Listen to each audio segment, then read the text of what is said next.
영국혁명 들어가도록 하겠습니다. 영국혁명은 무엇이냐?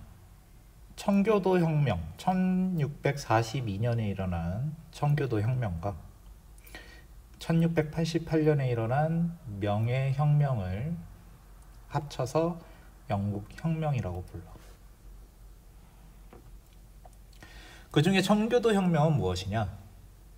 왕당파와 의회파 사이에 내란이 발생했고, 여기서 의회파가 승리해서 당시 영국의 왕이었던 찰스 1세를 처형하고 왕이 없는 공화정이 수립된 사건입니다. 교수형 당하진 않았지.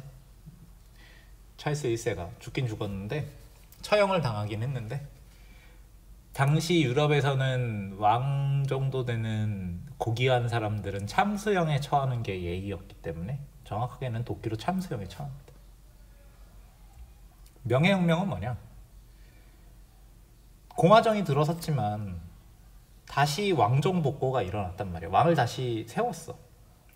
그랬는데 제임스 2세, 당시 왕이었던, 영국의 왕이었던 제임스 2세가 친카톨릭 정책을 펼쳤단 말이야. 이 사람이 카톨릭을 믿었거든. 근데 영국은 청교도나 영국 국교회, 성공회라고도 부르는데 국교회 중심의 국가였기 때문에 친카톨릭 정책을 용납할 수 없었고, 그래서 의회가 제임스 2세의 딸이었던 메리와 그의 사위였던, 그러니까 제임스 2세의 사위였던 윌리엄과 손을 잡고 제임스 2세를 몰아낸 사건이야. 그러면 메리와 윌리엄은, 이 사람들은 신교를 믿고 있었어. 가톨릭이 아니고. 그래서 의회와 손을 잡은 거지.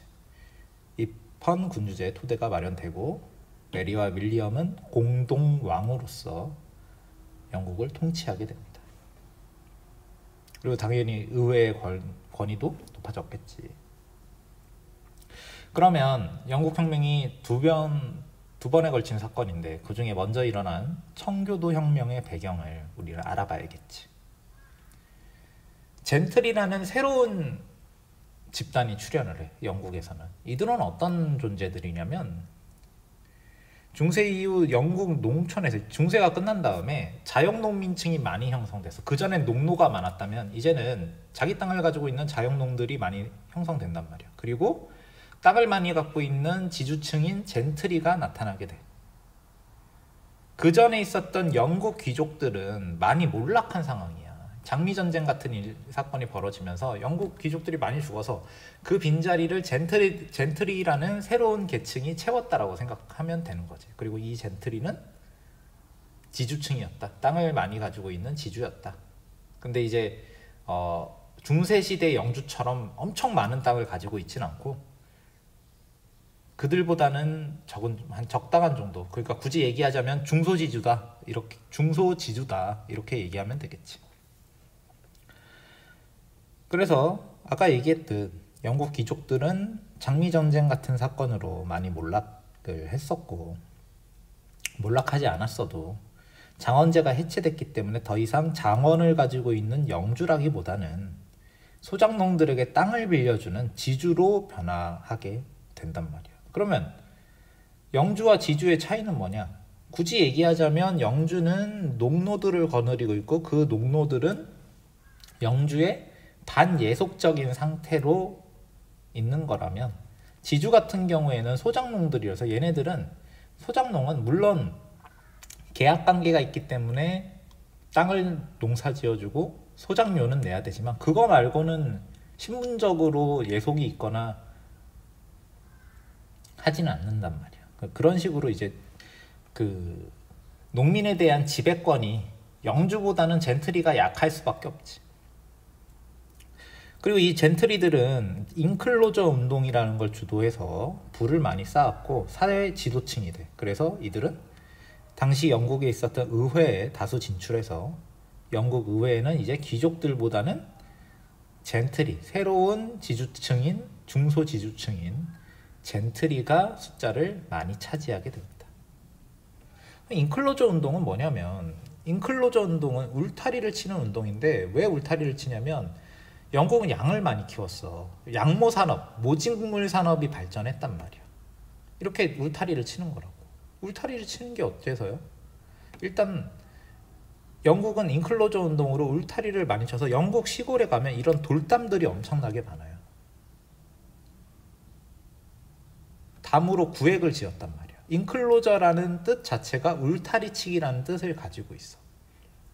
그러면 이걸 젠트리들이 했대, 인클로저 운동을. 그럼 이걸 왜 했느냐? 젠트리들이 뭐하러 했느냐? 아까 얘기했듯 영국은 모직물 산업이 발달해서 젠트리들이 공동으로 사용하던 공유지에 누구 주인이 없었어. 근데 여기에 울타리를 쳐버리고 양 방목지를 만들어서 양털을 생산하기 시작했어. 근데 공유지에다가 울타리를 쳐버렸잖아. 그래서 그전에는 아무나 사용할 수 있는 공유지였는데 이제는 소유지가, 개인의 소유지가 됐단 말이야. 그리고 울타리를 친 사람들은 젠트리들이 많았기 때문에 결론적으로 얘기하자면 주인이 없었던 공유지가 젠트리 땅이 돼버리는 거지. 그럼 젠트리는 새로운 땅이 많아졌을 거 아니야. 부자가 됐겠지. 그래서 이러한 부를 바탕으로 젠트리들이 사회 지도층이 되었고 의회로 진출했다라는 거지. 그래서 의회에는 이제 젠트리들이 득실득실 했단 말이야. 근데 문제는 젠트리들이 주로 믿던 종교가 있었어. 그게 뭐냐면 칼뱅과 관련 있는 청교도의 숫자가 굉장히 많았대. 그리고 당연히 의회에 들어왔기 때문에 의회 중심의 입헌주의 전통을 지키려고 했겠지. 의회 중심으로 정치를 하고 싶어 했단 말이야, 젠트리들은. 청교도들인데다가. 그래서 이들은 의회의 역할을 많이 강조한다. 옆에는 칼뱅이지. 청교도가 칼뱅과 관련 있는, 칼뱅파를 믿는 사람들을 청교도라고 불렀단 말이야, 영국에서는. 반면 영국의 왕은 어땠느냐? 영국 왕은 영국의 왕이 영국 교회의 수장이라는 국교회를 강조했겠지, 당연히. 그래서 청교도와 국교회는 달라. 같은 신교지만 다르단 말이야. 그리고 영국의 왕은 당시 상황이 17세기 이런 시기이기 때문에 다른 나라들은 뭐 프랑스 같은 경우에는 한창 절대군주제가 한창이었고, 영국도 그 전에 헨리 8세나 엘리자베스 2세처럼 절대군주제가 나타났단 말이에요. 그러니까 당연히 엘리자베스 이후에 영국 왕들도 절대군주제를 추구했겠지. 그래서 당연히 젠트리들이 장악을 하고 의회 중심적 정치를 추구하던 의회와 충돌할 수밖에 없었다는 거야. 그래서 당시 의회와 충돌했던 왕들이 누가 있냐면 엘리자베스 2세 다음으로 왕이 된 사람이 제임스 1세인데 이 사람은 엘리자베스 1세의 아들은 아니야. 촌수가 먼 친척이야. 근데 엘리자베스 1세가 결혼도 안 했고 당연히 자식도 없었겠지. 그래서 제임스 1세는 스코틀랜드의 왕이었는데 잉글랜드의 왕으로 즉위해. 그래서 이 사람은 스코틀랜드 왕 겸 잉글랜드 왕이 된 거지. 제임스 1세부터 시작된 왕조를 스튜어트 왕조라고 불러. 엘리자베스 1세 때까지는 튜더 왕조라고 불렀지. 근데 튜더 왕조가 끝난 거야. 자식 없이 사망했기 때문에. 새로운 왕조인 스튜어트 왕조가 개창이 된 거지. 물론 스코틀랜드는 계속 스튜어트 왕조가 그 전에 한 200년 전부터 다스리고 있었어. 자, 제임스 1세는 당연히 최신 유행이 절대군주제였잖아. 그래서 이 사람도 왕권 신수설을 강조하고 영국 국교회를 고수한다. 그러면 청교도들과 충돌을 했겠지.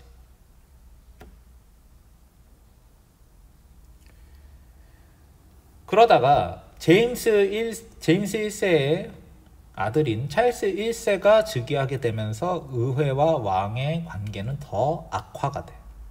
이 사람은 의회의 동의 없이 과세를 하고 청교도를 박해해버렸다. 동의 없이 과세하지 말라는 게 이미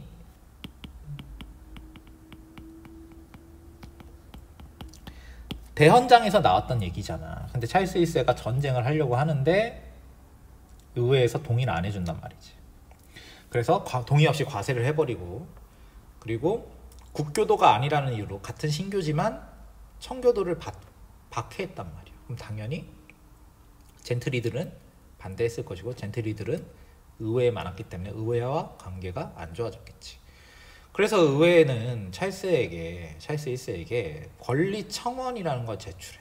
너 이거 안 들어주면 우리는 영원히 과세하는데 동의 안 해줄 거야. 이렇게 얘기한단 말이야. 그러면 이 권리 청원의 내용이 도대체 무엇이냐? 권리 청원은 이렇게 얘기해. 또 세금 이야기가 나오는 거야. 의회에서 통과를 안 하면 세금 같은 거 안 내겠다 이렇게 얘기하는 거지. 그리고 법으로서 아니면 체포 구속되지 않는다. 대헌장이랑 비슷해.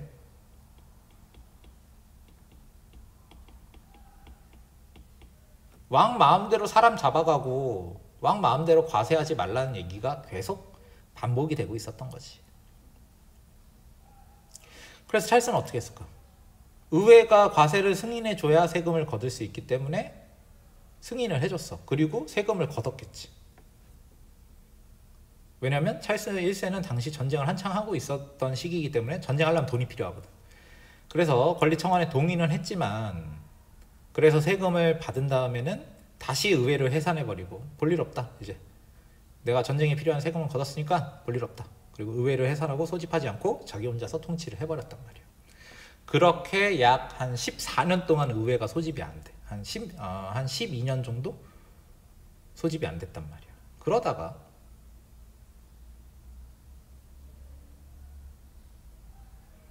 다시 찰스 1세는 돈이 필요하게 됐어. 스코틀랜드와 전쟁을 하게 됐는데 스코틀랜드 왕이긴 한데 여기서 반란이 일어났나 봐. 그래서 전쟁 비용이 필요하니까 의회를 소집했단 말이야.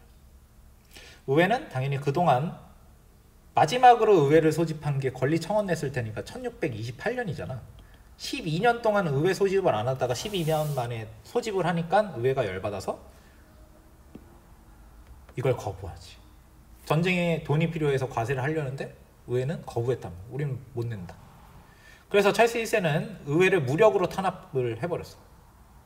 그래서 의회도 여기에 맞서서 무력으로 군대를 조직해서 맞서게 되지. 그래서 영국 내전이 일어나게 되는 거야. 당연히 찰스 1세를 따르는 왕을 따르는 세력을 왕당파라고 부르고 의회는 의회파라고 불렀겠지. 그래서 영국 내전이 일어나게 되는데 결론만 얘기하면 의회파가 승리하고 싸움에서 진 찰스 1세는 처형당하게 돼. 이 의회파의 승리에 큰 공헌을 한 사람이 누구냐? 올리버 크로멜이라는 사람이야.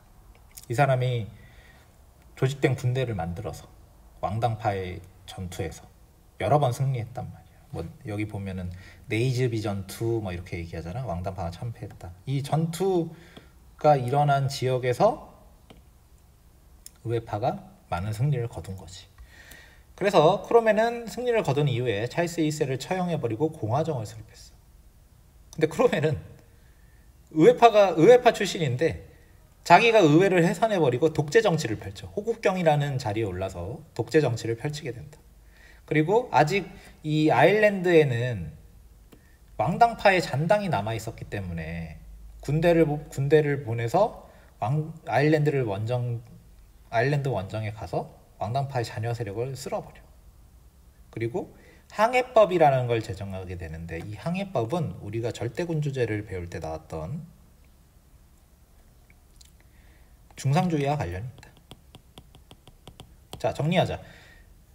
크로멜의 활약으로 의회파는 승리했어. 그런데 크로멜이 독재 정치를 펼치게 되지 의회를 해산시켜버리고 그리고 이렇게 독재 정치를 펼치게 된 크로멜은 아일랜드를 정복하고 항해법을 제정해서 네덜란드에 타격을 줬단 말이야. 항해법이라는 게 도대체 뭐냐? 이 사람이 올리버 크로멜이라는 사람. 그러면 다시 돌아가서 항해법이라는 게 도대체 무엇이냐? 항해조례라고도 불러. 1651년에 제정이 되는데 네덜란드가 표적이야.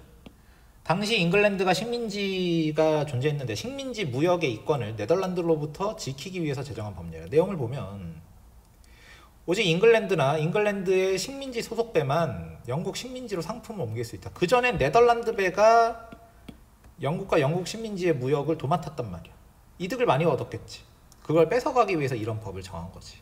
그 배에는 잉글랜드인 선원이 최소 절반 이상 포함되어야 하고 담배, 설탕, 직물 이런 것들은 영국 식민지에서 나오는 상품들인데 이건 무조건 잉글랜드로만 팔 수 있다. 네덜란드 같은 데 갖고 못 간단 말이야. 그리고 식민지로 향하는 모든 상품은 잉글랜드를 거쳐야 한다. 말하자면 무역 보호 정책이지. 그래서 중상주의 정책이라고 부르는 거야. 우리 잉글랜드 식민지 사이에 무역을 하는 배는 무조건 잉글랜드 국적 배여야 하고, 아니면 잉글랜드 식민지 배여야 하고, 그리고 그 배에는 식민지 주민을 포함한 잉글랜드인이 절반 이상 포함되어야 하고, 물건은 잉글랜드로만 팔 수 있고, 식민지로 갈 배는 무조건 잉글랜드를 거쳐야 돼요. 그럼 네덜란드를 빼고 잉글랜드와 식민지 사이의 무역은 잉글랜드 사람만 담당을 하겠다라는 뜻이잖아. 당연히 네덜란드는 열받겠지. 전쟁을 벌였는데 여기서 영국이 지진 않았어. 그래서 이런 것들은 우리가 절대왕정 시대를 배울 때 나왔던 중상주의 정책과 유사하단 말이야.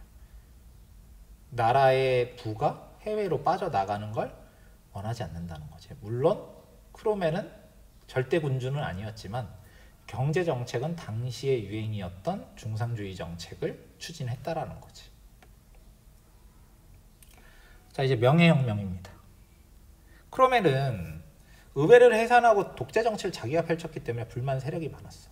그래서 크로멜이 죽고 난 다음에 후계자가 크로멜 아들이었는데 영국 사람들은 그걸 인정하지 않고 왕을 다시 세워. 자기네들이 처형시켰던 찰스 1세의 아들인 찰스 2세를 어디 도망가 있었거든. 프랑스로 도망가 있었을 거야. 이 사람을 왕으로 추대. 왕정 복고라고 불러. 자, 찰스 2세는 카톨릭 신자였기 때문에 의회와 충돌이 많았다. 근데 이게 아버지 찰스 1세지. 동생. 찰스 2세 동생이 제임스 2세거든. 아버지나 동생보다는 좀 덜 충돌했대. 의회도 좀 대접을 해줬다는 거야. 그래서 찰스 2세 때는 명예혁명이 사실 일어나진 않아. 근데 그래도 문제는 있었다. 이 사람 카톨릭 신자였기 때문에. 그래서 찰스 2세는 가톨릭 교도를 우대하고 전제 정치를 추구했는데 의회 내부에서는 국왕을 지지하는 세력도 있고 의회 중심의 세력인 토리당과 휘그당으로 대립도 일어나. 그러니까 찰스 2세가 그래도 의회 편을 좀 들어줬기 때문에 의회 내에서 국왕을 지지하는 세력이 존재하긴 했다라는 거지. 어쨌든 의회는 이 찰스 2세가 가톨릭 교도를 우대하는 것을 우대하고 전제 정치를 추구하는 걸 경계했기 때문에 어떤 안전장치를 만드냐면 심사법이라는 것과 인신보호법이라는 것을 제정합니다. 신사법은 뭐냐? 가톨릭 교도 등 국교도가 아닌 사람의 공직 취임을 금지하는 거예요. 여기서 말하는 비국교도니까 당연히 청교도도 포함되지. 아니 선생님, 청교도 혁명이 일어난 영국에서 청교도를 제외합니까? 이미 올리버 크로멜의 독재 정치 기간에 청교도 세력은 많이 약화됐어. 왜냐면 의회가 크로멜도 의회를 해산시켜 버리잖아. 그 의회에 청교도 사람들이 많았단 말이야. 그리고 청교도 하면은 이제 막 지긋지긋해. 크로멜이 청교도였는데 이 사람이 청교주의에 입각한 독재 정치를 엄청 펼친단 말이야. 어쨌든 심사법이라는 건 국교회를 믿지 않는 사람은 공직에 취임할 수 없다. 왜 이런 걸 했겠어? 찰스 2세가 자꾸 카톨릭 교도를 우대해서 정치에 참여를 시키려고 하니까 그걸 막으려고 한 거겠지. 그 다음에 인신보호법이라는 걸 만들어. 인신보호법은 불법적인 체포 및 구속을 금지했다. 그러니까 이게 대헌장 때도 나오고 권리청원 때도 나오고 하는 거 보니까 왕이 어지간히 자기 말 안 듣는 사람들을 멋대로 잡아갔나 봐. 근데 사실 그게 자기 마음에 안 든다고 이유 없이 감옥에 가둘 수 있으면 그것이 전제 정치겠지. 의회 쪽에서는 그런 걸 막으려고 했던 거야. 그래서 이렇게 충돌을 했지만 찰스 2세 때는 그래도 별 말썽 없이 넘어갔는데 제임스 2세가 문제야. 이 사람은 찰스 2세의 동생인데 여전히 친가톨릭 정책을 펼쳐.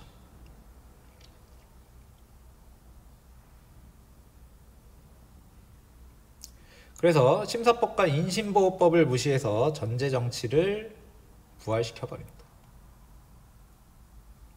그래서 의회와 계속 대립을 하는 거지. 의회는 그래도 참으려고 했어. 왜냐?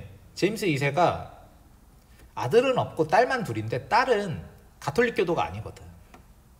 그래서 여기에 희망을 가졌지만 제임스 2세가 덜커덕 아들을 낳아버렸단 말이야. 당연히 가톨릭교도로 키우겠지. 딸들은 다 큰 어른이기도 하고 다 신교 국가로 시집을 갔기 때문에 가톨릭 교도로 만들 수 없었지만 새로 아들을 낳아버렸으니까 얘는 가톨릭 교도로 키워버리면 다음 영국 왕도 가톨릭 교도가 돼버릴 거 아니야. 그거는 의회에서 용납 못한단 말이야. 그래서 의회는 제임스 2세를 폐위시켜버리고 아까 얘기했듯 공주이자 신교도인 메리와 그녀의 남편인 네덜란드 총독 윌리엄을 공동 왕으로 추대하는 혁명을 일으키게 돼. 여기서 사람이 아무도 안 죽었다는 거야. 그래서 피를 흘리지 않는 아주 명예로운 혁명이다. 명예혁명이라는 거지. 그래서 제임스 2세가 이 명예혁명으로 쫓겨나고 신교를 믿는 메리와 윌리엄이 공동 왕으로 추대되었다는 거예요. 당연히 의회가 이 둘을 왕으로 만들어줬기 때문에 발언권이 올라가겠지. 그래서 권리장전이라는 걸 승인하는데 여기에 보면 이제 내용이 이렇게 나와 있어. 또 의회의 동의 없이 과세하지 마라. 그치? 의회의 동의가 없는다. 그치? 의회에서 말하고 토론하고 의논한 내용으로 고발당하거나 신문당하지 않는다. 의회의 권위를 많이 높인 법률이지. 그지? 그래서 권리 청원과 권리 장전은 좀 구분할 필요가 있을 것 같아. 그래서 이 의회의 권위가 대폭 높아졌기 때문에 이 권리 장전으로 명예혁명과 권리 장전으로 의회 중심의 입헌군주제의 토대가 마련되었다. 이렇게 얘기가 됩니다. 명예혁명 이후에 영국은 어떻게 됐느냐? 메리와 윌리엄 사이에 아들이 태어나진 않았고 딸만 태어났어. 아니 있었는데 죽었대. 병 걸려서. 그래서 앤 여왕이 왕이 됐는데 1707년에 스코틀랜드를 병합했다. 이미 영국은 스튜어트 왕조가 시작되면서 스코틀랜드와 영국의 왕이 같은 사람이긴 했어. 근데 이제는 왕만 같은 사람이 아니고 아예 같은 나라로 만들어버린 거지. 그래서 브리튼 연합왕국이라고 불러. 이렇게 얘기하지. 영국을 United Kingdom of Great Britain, 줄여서 UK라고 부르지. 영국을 왜 UK라고 부르냐인 거야. 이 연합왕국 밑에 잉글랜드도 있고 스코틀랜드도 있고 웨일즈도 있어. 여기에 플러스 북아일랜드도 껴있지. 그지? 얘까지 넣으면 또 막 노던 아일랜드, 막 노스 아일랜드, 노던 아일랜드 하여튼 뭐 그렇게 들어간단 말이야. 그래서 국적 선택란에도 영국은 유나이티드 킹덤이라고 적혀있지. 연합왕국으로. 이게 성립된 게 1707년이라는 이야기입니다. 근데 앤 여왕이 또 자식 없이 죽었대. 그럼 왕조가 또 바뀌겠지. 그래서 이 뭐 왕위 계승자를 피가 섞인 사람을 쭉 찾아보다가 가톨릭 교도는 다 빼고 고른 게 독일의 하나보공 조지 1세를 영국 왕으로 만들었어. 근데 조지 1세는 이미 왕이 될 때 50살이 넘었고 이 사람은 독일에 쭉 살았기 때문에 영어를 몰라. 영국 사정도 어두워. 이 사람은 독일의 제후였기 때문에. 그래서 이 조지 1세는 그냥 나는 다스리던 독일 땅을 계속 내가 열심히 다스릴 테니까 영국의 내부 사정 난 잘 몰라. 의회가 알아서 해라. 니네가 잘 알잖아. 니네가 의 정치를 알아서 해. 내가 좀 권한을 위임해 줄 테니까. 그래서 이때부터 뭐가 시작이 되냐면 의회 다수당이 내각을 구성하여 정치하는 내각 책임제가 시작돼. 그래서 이때부터 왕은 군림하나 통치하지 않는다. 정치는 의회가 하는 거다. 왕은 그저 군림할 뿐이다. 이런 전통이 이 하노버 왕조가 시작되면서 시작이 되는 거지. 그래서 옆에 나와 있는 사진이 앤 여왕이고 이 사람이 후사 없이 죽어서 아주 아주 엄청나게 먼 친척인 조지 1세. 독일 제후이기 때문에 독일어로 하면 게오르그라고 불러. 이 사람이 왕이 됐는데 아까 얘기했던 의회에게 정치를 맡긴 거지. 이 사람은. 정리하자면 이렇게 얘기할 수 있어. 제임스 1세 그리고 찰스 1세 올리버 크루먼 배운 내용들이죠. 그죠? 그리고 또 정리하자면 이런 내용들이 있을 수 있는 거지.